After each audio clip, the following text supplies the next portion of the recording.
presidente Rafael Correa habló de una supuesta campaña electoral que la oposición ya empezó en contra del proyecto que él lidera. El primer mandatario se refirió al tema durante su último enlace sabatino. Ya vamos a empezar, ya estamos, esta gente desde el año pasado está en campaña electoral. La única forma que entiende de hacer política obstruyendo, criticando, siendo anti algo. Lo único que los une es ser anticorreísta. Jóvenes, nunca confíen en la gente que se guía por el odio, por el anti, no por el amor, por algo, buscando algo, sino oponiéndose a algo. Lo único que los une, Pachacuti, la derecha bancaria, Avanza, los tirapiedras de MPD, etcétera, es ser anti-Correa. Qué vergüenza. No, créame, no les pido que voten por nosotros, pero nunca voten por alguien que es su motivo, ¿no? Su leitmotiv, su pulsión básica es estar oponiéndose a algo. Bueno, el presidente Correa ya está en campaña. Y para hablar sobre ello, he invitado esta mañana a Paul Carrasco, prefecto de la SUAY, quien lidera un proyecto precisamente para poder llevar adelante la unidad que está criticando el presidente Correa. Paul, muy buenos días y bienvenido. ¿Qué opinas sobre lo que dijo el presidente de la República, ya criticando desde ya una posible unidad de la oposición o pues a cualquier candidato que pudiera querer enfrentarse a su partido en el 2017? Buenos días, Janet, buenos días a todos los ciudadanos ecuatorianos, ciudadanos y ciudadanas. Déjeme desearle un feliz año, igual a Teleamazonas y a todo el Ecuador. A ver, yo creo que el presidente se ha caracterizado precisamente por lo que él mismo está diciendo, es decir, el ataque, la generación de divergencia permanente, el no poder pensar de manera distinta, ¿no? Yo creo que ¿qué hay de malo en pretender unir a los ecuatorianos? Yo creo que eso es bueno. Este país no debe tener buenos y malos. Este país debe construir desde la corresponsabilidad entre todos, ciudadanos, entre los ciudadanos, los políticos, porque con la crisis, yo por ejemplo debo decir, mientras el presidente nos ataca, nosotros estamos llamando a un frente de unidad para construir el futuro del Ecuador y sacarnos de la crisis, del desempleo y obviamente de la descomposición política que tiene el Ecuador. Y el presidente en eso insiste en que no hay crisis y a los gobiernos locales ni siquiera nos dan. Históricamente, jamás ha pasado esto, Janet. Ciudadanos, el gobierno no nos entrega recursos a unos desde octubre y a otros desde noviembre y no entrega recursos sobre el tema de las competencias. Eso es mentirle al país, decirle que no hay crisis, que todo está bien, cuando los gobiernos locales estamos viviendo, solo como un ejemplo. Entonces, yo creo que es necesario, en ese marco, construir una propuesta positiva. Y de lo que he visto en el Ecuador, existe la predisposición de todos los sectores para desarrollar un frente amplio, un frente común, pero en el marco de una agenda de gobernabilidad, una agenda que diseñe políticas de Estado independientemente, políticas de Estado en un acuerdo mínimo, pero independientemente de las posiciones ideológicas. Ahora, a estas alturas, en que ya estamos en el año electoral, ¿no deberían tener ya la agenda que pueda pensar en una unidad de la oposición?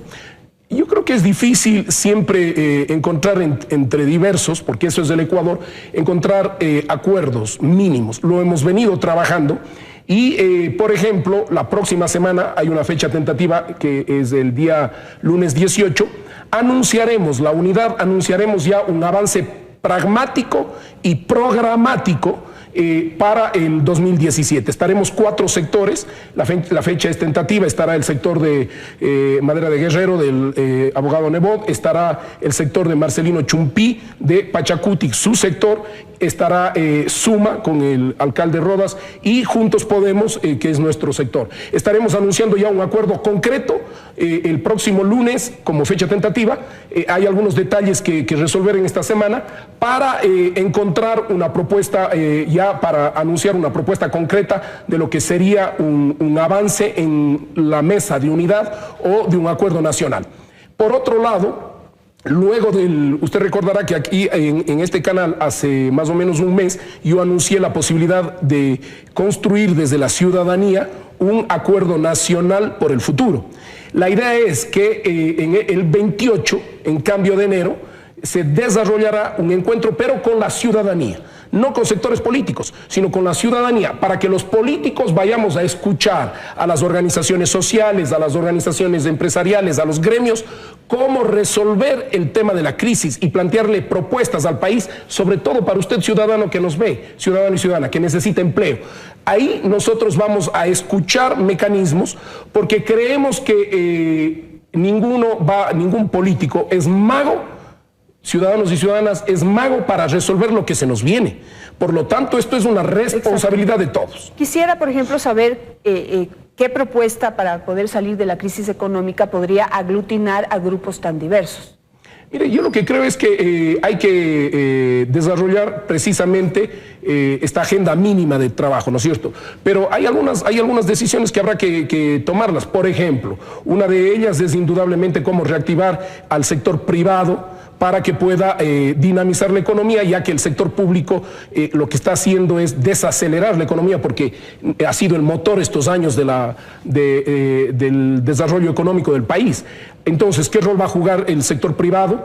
Creo que el tema de las salvaguardas, el tema del impuesto de la salida de capitales, procesos como, por ejemplo, qué va a pasar con las empresas del Estado que requieren alta inversión y que no tiene el Estado, las eléctricas, por ejemplo, en términos de construir un modelo de economía mixta. Y yo no quiero adelantarme, pero es necesario que estos procesos sean construidos en conjunto y no solo desde el sector político, sino desde los ciudadanos. Entonces, por eso es que el sector político, por lo menos estos 4 sectores, y hacemos una invitación a que otros se sumen, el lunes 18 como fecha tentativa anunciaremos ya una propuesta de temas concretos y un acuerdo concreto de cómo vamos a trabajar el 17. Eso es en Cuenca.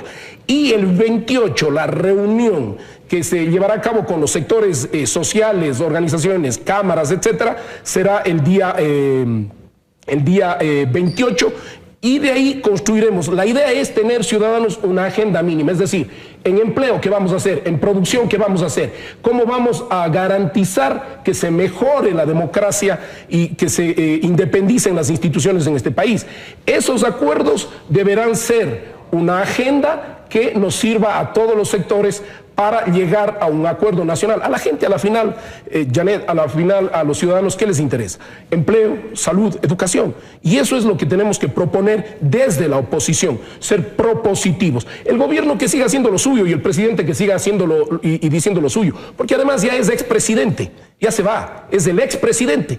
Sí, nosotros tendremos que llegar desde un acuerdo electoral, obviamente, intentar ganar las elecciones y en esa perspectiva resolver todo el caos que ha dejado el presidente o que dejará el presidente, porque lo que sí debemos estar claros es, ciudadanos, que en el país no se ha generado confianza y eso es gravísimo. Se sigue generando un galimatías jurídico, se sigue desarrollando desconfianza y por lo tanto el empleo, la producción siguen retrasados. Ahora, usted ha hablado de 4 sectores políticos importantes en el país: Partido Social Cristiano, Pachacutic, Suma, que tiene la alcaldía de Quito y algunas otras alcaldías importantes en el país, y el movimiento que usted preside y dirige. Pero ¿qué pasa con Creo, que también es una parte de la oposición importante y que tiene una porción importante del apoyo de la gente? A ver, bueno, primero habría que revisar las encuestas en términos de la porción importante, ¿no es cierto? Pero yo sí creo que es necesario que Creo esté en este frente y todos los sectores. El punto está en que quienes estamos en esta unidad, lo primero que hemos hecho es renunciar a candidaturas presidenciales. Las candidaturas presidenciales ni siquiera se hablan. Lo que estamos dando prioridad es paso a paso, con tranquilidad, haciendo el análisis de cómo vamos a resolver primero los temas de la gente. Porque fíjese usted, el próximo gobierno se va a encontrar con grandes problemas en lo económico y en lo político y en lo social.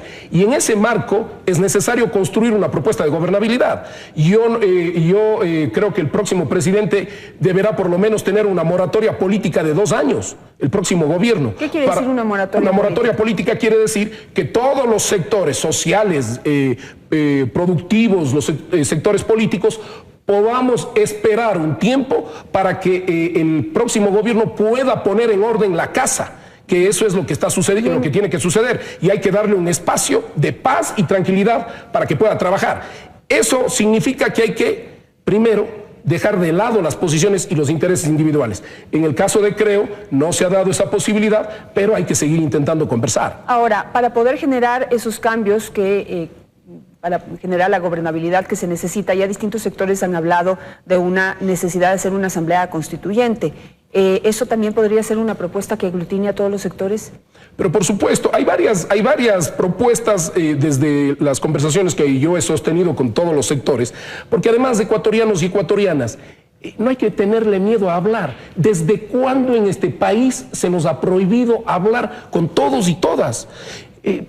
Aquí no hay dioses para juzgar, entonces hay que hablar con todos los sectores. Y en ese marco hay varias propuestas. Una, el tema de una asamblea constituyente, que habría que ver cómo se maneja esa asamblea constituyente, ya que generaría inestabilidad por cierto tiempo.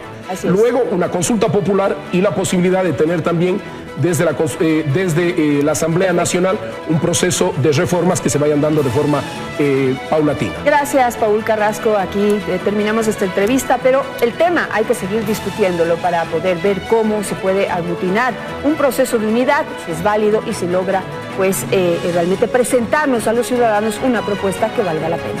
Nos vamos a comerciales, ya volvemos.